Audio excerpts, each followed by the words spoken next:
Je reviens de la plage. J'ai été voir la tempête, enfin les restes de la tempête sur la plage des Océanides, juste à côté de chez moi. Et là je suis sur le parking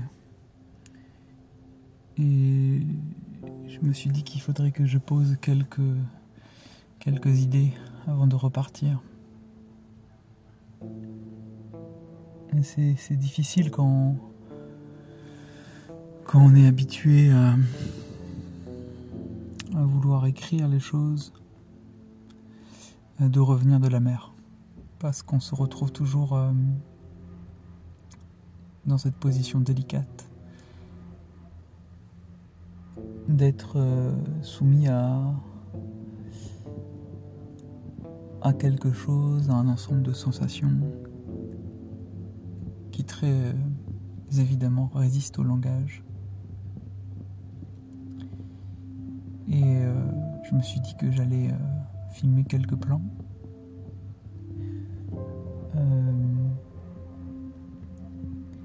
Mais les plans écrasent la hauteur des vagues, écrasent le son du sable qui tremble sous l'écrasement de l'eau.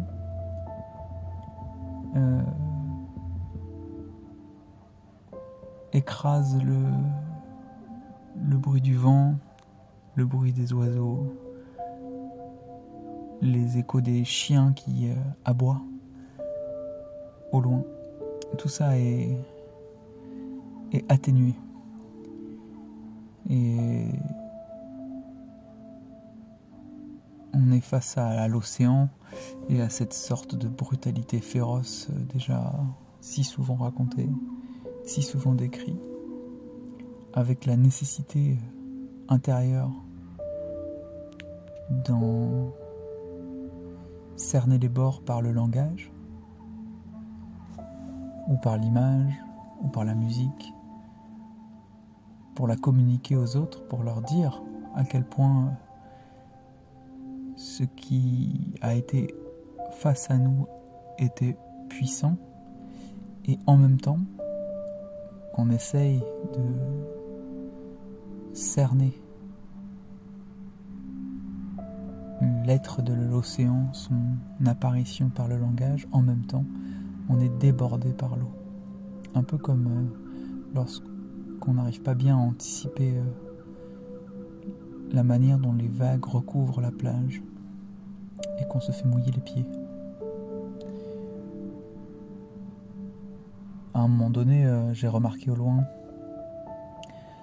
un rondin de bois très gros, bousculé par la houle, et qui venait s'écraser de façon répétée sur le sable.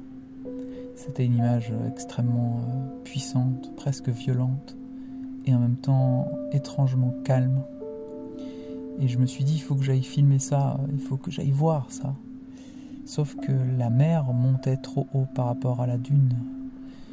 Et j'ai évalué à un moment donné mes chances. Je me suis dit, bon, si je marche sur cette plage dont il ne reste presque rien, et que par hasard, par malchance, une vague très grosse arrive et qu'elle recouvre un peu trop la plage, risquant de me mouiller les pieds, je pourrais peut-être grimper sur la dune.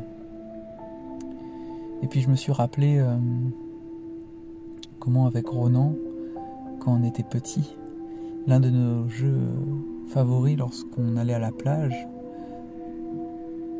était de grimper sur les dunes et de rouler en bas des dunes. De se laisser tomber. Et ce souvenir m'a fait me rappeler qu'il n'est pas si facile de grimper une dune de sable, surtout quand elle est autant à pic. Et donc je laissais la vision, l'apparition de ce rondin de bois, de cette souche, à sa place, c'est-à-dire inaccessible. Proche et inaccessible. Et évidemment, cette proximité inaccessible m'a fait penser à Laura de Walter Benjamin, l'apparition d'un lointain si proche soit-il. Cette sorte de saisissement que l'image fait sur nous quand elle nous regarde. Et l'océan produit ça, je crois. Il nous regarde intensément, comme un enfant qui plante ses yeux noirs dans les nôtres. Il y a quelque chose de cet ordre. Et puis j'ai pensé au sublime, évidemment.